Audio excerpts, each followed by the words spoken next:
Hello and welcome to Edukemy's YouTube channel and editorial discussion for 18th April 2022. My name is Harsh Singh and in this video we shall discuss an editorial from the Indian Express called as Fatal Friendship. This editorial is about the friendship that three countries in the subcontinent, namely Myanmar, Sri Lanka and Pakistan had. With who? Of course, China. And then we will also understand what have been the ramifications and impact of this friendship. If you like this initiative, share some love through likes, comments, and subscribes. Let's begin. The editorial begins by saying that these three economies, Myanmar, Sri Lanka, and Pakistan, each of them surrounding India, Myanmar, Pakistan, and Sri Lanka, each of them surrounding India, did have some humble beginnings of their own. They envisaged to become small to medium sized economies, so nothing was bad about them, but nothing was great as well. They were destined to do something decent. They did have some attractive qualities for them, but not for greatness, of course. But then something happened to them.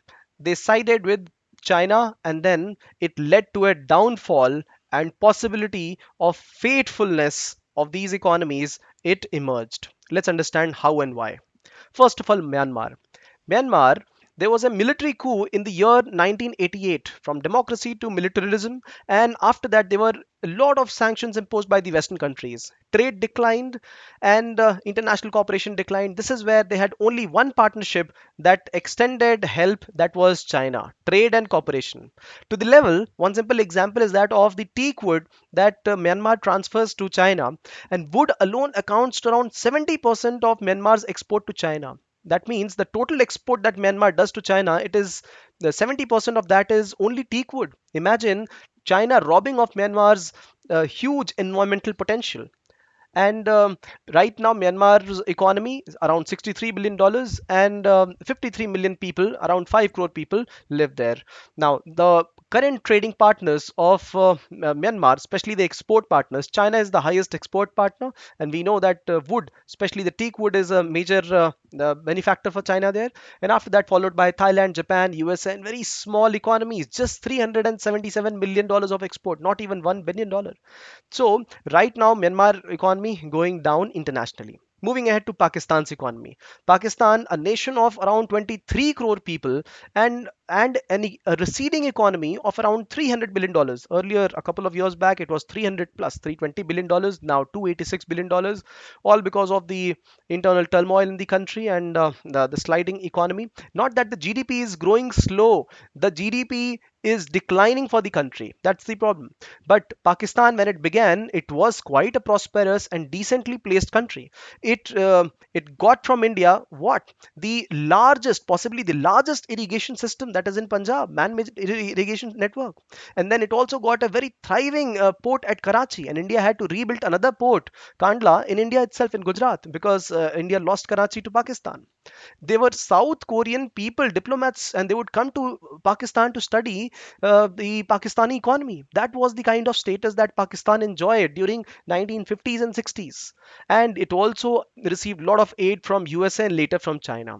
It was the fateful 1960s. In 1963, the first partnership between China and Pakistan happened, and that was eventuality for Pakistan's future. The enmity with India. See, look at the timing of the partnership. In 1963, immediately after 1962 defeat of India by China, and that's when they started importing a lot of weapons and armory from China. The whole radicalization of Pakistan's and army, its powers that you have got, all of them, the external internal policies, most of it is led by what is its relationship with India, and that is largely enmity. Four wars these countries have fought with each other, but later China also offered them quite a few things. It said, let me invest in your economy and we will help you become one of the pioneers and inroad destinations to the Islamic world. We will help you one of those become one of those places which can provide inroads to other economies in Central Asia, in Middle East. That didn't happen. The Chinese Pakistani economic corridor is partially not a successful project as of now. Lahore Metro, Gwadar Port, these are all termed as projects which would not be able to deliver results for a lot of time in future. And Gwadar Port is completely disused, not used to its optimality, just like Hambantota Port not being used optimally at all. Now the cost of projects, it all ran up.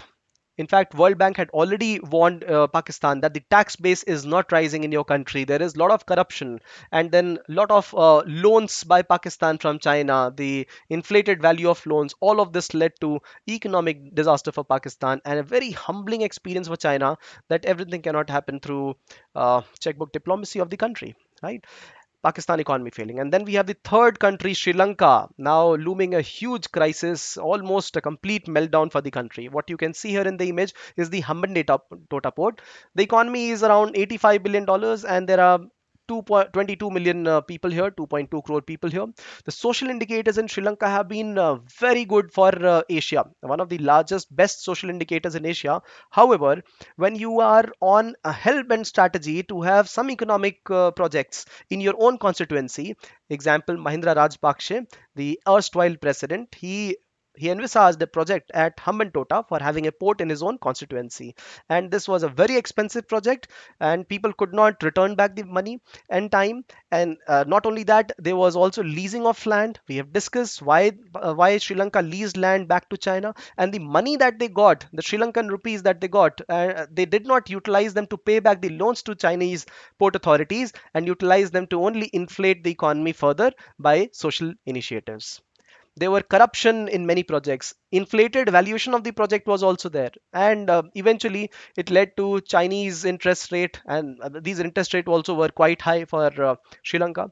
They could not pay back the loans, but China was one of the largest investors, in fact the largest investor in Sri Lanka. 30% of the FDI in Sri Lanka is Chinese. 50 projects is what China is running, and none of them are able to get back the finances from Sri Lanka because of the meltdown of economy. All this happened because of seeking Chinese aid of a particular kind, right? And this is where the editorial concludes by talking about the fatal friendship that these countries have. This is where I would like you to exercise your brain a little and write in the comment section by comparing the Chinese and Indian diplomacy. Give me four examples of such diplomacy that Chinese have and what is with Indian diplomacy. For examples, the checkbook diplomacy, the wolf warrior diplomacy that some of the countries like China have, and then their example and their counter that India also provides. This will be a great exercise of your mind, and I will wait down in the comment section for you to type out the answers that you have in your mind. In case you have any questions, doubts, please comment so that we get back to you. And if you like this initiative, share some love through likes, comments, and subscribes. Thank you for watching.